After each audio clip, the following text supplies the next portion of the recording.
In this video, I am going to show you how to set up a new file to create social media posts in Instagram using a Photoshop file that has multiple artboards.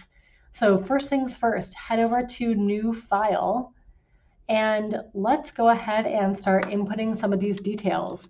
We're going to name our file as you normally would, your last name underscore social media graphics. A typical Instagram post is 1080 by 1080 pixels, so you can go ahead and import that in there. It's going to default to a portrait orientation, even though it's square. That doesn't matter, it's all good. But it's really important that you make sure that the artboards box is checked. If this is not checked, then you're not going to be able to do what we're going to do. We're also going to keep the resolution at 72 pixels per inch, which is going to be a bit lower than some of your print presentations, just because we want to make sure that our files load quickly when they're viewed on the web.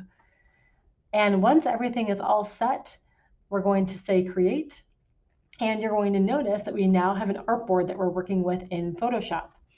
So if you want to do any kind of adjustment or editing to this artboard, you're going to notice that if you click and hold on the move button, you actually have this artboard tool that's nested underneath there.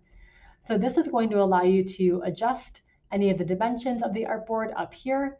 You can also play around with some of the preset sizes if you want, so it can actually update automatically. We'll go ahead and readjust this. There we go. But the most important thing that I want you to take away from this is that we're going to be adding multiple artboards. So if you're creating a carousel post in Instagram, which you are, I'm going to recommend that you add 2, if not 3 additional artboards by clicking the plus sign to the right of your original artboard. This is going to allow you to design the post as a whole and not looking at each post independently.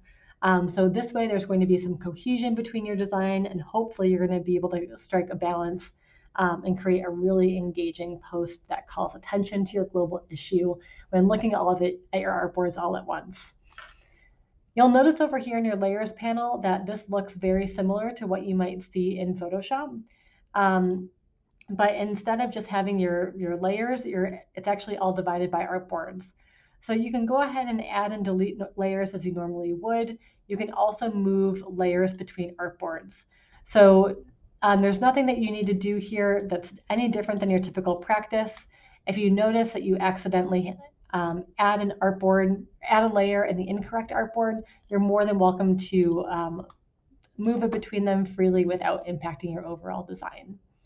So now you're ready to start creating, and I can't wait to see what you make.